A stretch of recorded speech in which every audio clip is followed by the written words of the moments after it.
Hello everyone, I'm Alex. Welcome back to Mr. Sir Learning. Today, we are going to improve our English while discovering the inspiring life of Chhatrapati Shivaji Maharaj. This is not just the story of a great king. It is the story of a leader who dreamed of freedom when powerful empires ruled the land. So, let's begin. Imagine this. The year is 1674. The sound of drums fills the air. Thousands of people have gathered inside a grand fort called Raigad. Warriors stand proudly with their swords. Priests prepare for a historic ceremony. Then, a brave leader walks forward wearing royal clothes. People cheer with joy.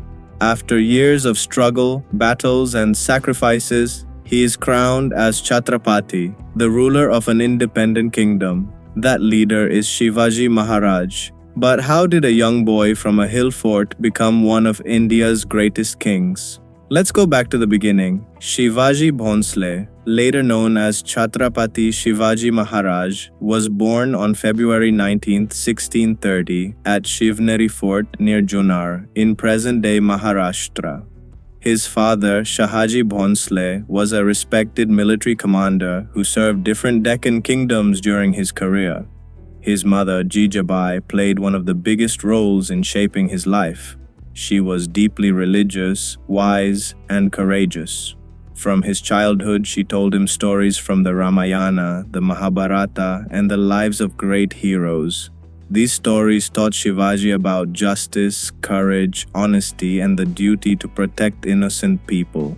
Because his father spent much of his time on military campaigns, Shivaji grew up mainly under the care of his mother. Another important person in his early life was Dadoji Kondev. He helped supervise Shivaji's education and trained him in administration, horse riding, sword fighting, and military skills. Unlike many princes who lived in luxury, Shivaji spent much of his youth exploring the hills, forests, and forts of the Sahyadri Mountains. He learned every narrow path, every valley, every hidden route.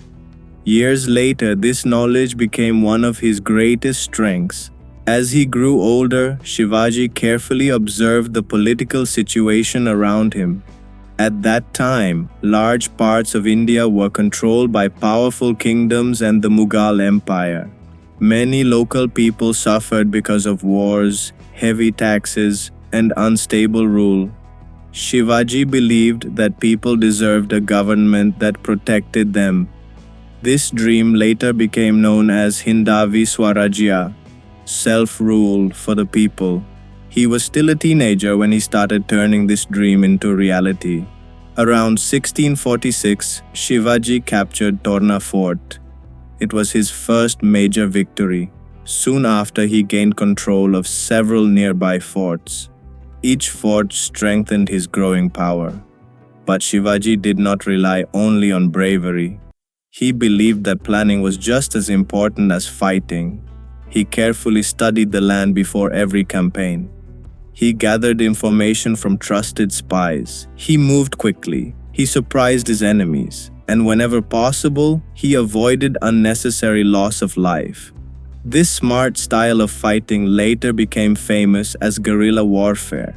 Instead of fighting large armies in open fields, Shivaji used the mountains, forests, and forts to his advantage. His soldiers attacked suddenly, completed their mission, and disappeared before the enemy could react.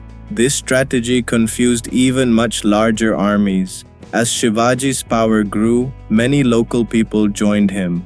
They admired his courage, but even more, they trusted his leadership.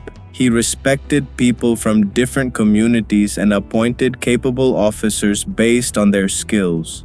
He also gave clear orders that women, places of worship, and ordinary civilians should not be harmed during military campaigns. These principles earned him respect from both friends and many of his rivals. However, every success also brought new enemies. The rulers of the Bijapur Sultanate became worried about the young leader who was rapidly capturing forts across western India. They realized that Shivaji was no longer just a local chief.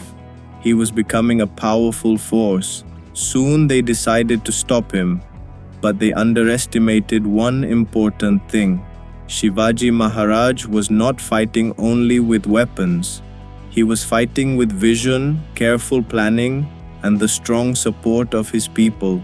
The greatest challenges of his life were still waiting, and the battles that followed would change Indian history forever.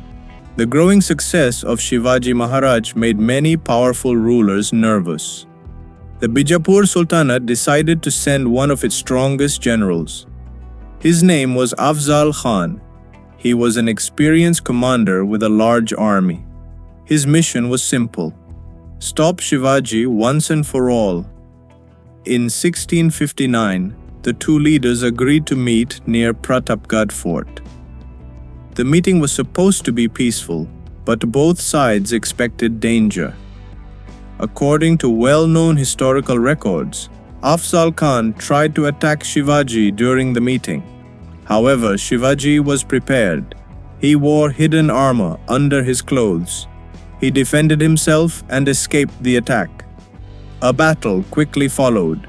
The forces of Shivaji defeated Afzal Khan's army at Pratapgarh. This victory became one of the biggest turning points in Shivaji's life. People across the region began to see him as a powerful and capable leader. But even greater challenges were waiting. As Shivaji's influence continued to grow, the Mughal Empire also became concerned. The Mughal Emperor Aurangzeb sent his uncle Shaista Khan to capture Shivaji's territories. Shaista Khan entered Pune with a large army and stayed in Lal Mahal, the place where Shivaji had spent part of his childhood. It looked almost impossible to defeat such a powerful force. Then Shivaji planned one of the boldest military operations in Indian history. One night in 1663, he and a small group of trusted soldiers secretly entered Pune. Moving quietly through the city, they reached Lal Mahal. The attack happened so quickly that the Mughal soldiers had little time to react. Shaista Khan was injured and escaped. Soon after, he was transferred from the Deccan. The daring raid shocked the Mughal Empire. It showed that careful planning could defeat even a much larger army. In 1664, Shivaji led a campaign against the wealthy Mughal port city of Surat. Surat was an important trading center. The campaign greatly increased the resources of his kingdom. However, historical records also show that Shivaji instructed his soldiers not to harm ordinary people or places of worship during military campaigns. The struggle with the Mughal Empire continued. In 1666, Shivaji traveled to Agra to meet Emperor Aurangzeb. Instead of receiving the respect he expected, he was placed under house arrest. Many believed that his journey had come to an end, but Shivaji was not ready to give up. According to widely accepted historical accounts, he and his young son Sambhaji escaped from Agra through a carefully planned operation. The exact details of the escape are described differently in different historical sources. However, historians agree that Shivaji successfully escaped and safely returned to the Deccan. His return inspired his followers once again. Over the next few years, Shivaji rebuilt his strength. He recovered lost forts. He expanded his kingdom, and he continued working toward his dream of self-rule. Then came the proudest moment of his life. On June 6, 1674, Shivaji Maharaj was formally crowned at Raigad Fort. He received the title Chhatrapati. The ceremony marked the beginning of an independent Maratha kingdom. It was not only a personal victory, it was the success of a dream that had taken many years of courage and determination. As a ruler, Shivaji focused on more than battles. He built a well-organized system of administration. He appointed skilled ministers to help govern the kingdom. He improved the collection of taxes. He strengthened forts across the region. He also understood the importance of protecting India's western coast. For this reason, he developed one of the earliest strong naval forces in India. Sea forts such as Sindhudurg became important centers for protecting trade and defending the coastline. Shivaji believed that a kingdom became strong when its people felt safe. He encouraged discipline in his army. He rewarded talent. He respected women and expected his soldiers to do the same. These values helped him earn the trust of many people. In early April 1680, Shivaji Maharaj became seriously ill. He passed away on April 3, 1680 at Raigad Fort. He was only 50 years old. His death was a great loss for the Maratha kingdom.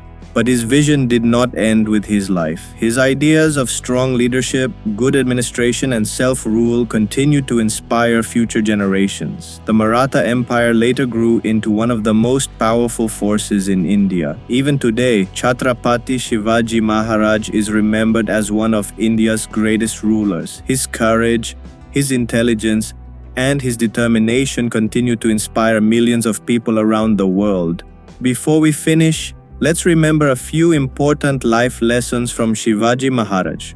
First, great leaders always plan before they act. Second, courage is not the absence of fear. It is the decision to move forward despite fear. Third, knowledge of your surroundings can become your greatest strength. Fourth, respect for people earns stronger loyalty than fear. Fifth, never stop believing in your dream, even when powerful people stand against you. Finally, true success is not only winning battles, it is building a better future for others. Thank you for learning English with me. If you enjoyed this video, don't forget to like, subscribe, and let us know in the comments whose inspiring story you would like to learn next. This is Alex from Mr. Sir Learning. See you in the next video.